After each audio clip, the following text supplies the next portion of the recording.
Վարչապետ Նիկոլ Փաշինյանը մասնակցել է ջրային կոմիտեի 25-րդ տարեդարձին նվիրված միջոցառմանը, որին ներկա են եղել հանրապետության նախագահը, գործադիր եւ օրենսդիր մարմինների ներկայացուցիչներ։ Կառավարության ղեկավարը հանդես է եկել ելույթով, խոսել մասնավորապես ջրային ոլորտում առկա խնդիրների եւ ջուրը արդյունավետ կառավարելու մասին։ Վարչապետը կարևոր արձանագրում է կատարել, ընդգծելով, որ ջրային ոլորտի արդյունավետ կառավարման համար կառավարությունը ունի 3 լուծում, եւ այդ 3 լուծումներն էլ կրթությունն ու կրթվելն են։ Նիկոլ Փաշինյանը խոսել է նաև այդ ուղղությամբ երբեմնի իր ինչեցրած տեսակետների փոփոխության մասին, ընդգծելով, որ կյանքը փոփոխությունների ընթացք է ու չփոխելը աղետի առաջ է կանգնեցնում։ Մեր շատ աղետներ կապված են նրա հետ, որ մենք չենք հասկանում, չենք ըմբռնում փոխվելու անհրաժեշտությունը, չըմբռնելով, որ առանց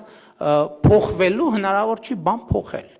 Ջրային ոլորտը այն ոլորտներից է, որտեղ մենք ընդհանրապես չենք փոխվել։ Չենք փոխվել, եկեք համարձակություն վերցնեմ ասել վերջին 100-ամյակներում։ Դրա համար էլ տեղում դոփում ենք եւ մեզ ոչ մի բան չի փրկում բացարձակապես։ Եվ չի փրկելու, քանի դեռ մենք չենք հասկանում, որ մենք պետքա փոխենք ջրի նկատմամբ մեր վերաբերմունքը պետական կառավարման համակարգից սկսած ժողովրդական մակարդակով վերջացրած։ Նիկոլ Փաշինյանը իր ելույթում անդրադարձ է կատարել նաև գյուղատնտեսության նկատմամբ վերաբերմունքը փոխելու անհրաժեշտության մասին, ընդգծելով, որ ջրային ոլորտում մենք բավականին հետ ենք մնացել ժամանակակից աշխարհից։ Նա նշել է, որ ջուրը պետք է խնայողաբար օգտագործել նաև գյուղատնտեսության մեջ։ Մենք ընդհանրապես խնդիր պետքա դնենք, որ Հայաստանում չոռոգվող գյուղատնտեսական նշանակության հող ոչ միայն պետքա չլինի, այլև բազմաթիվ հողեր,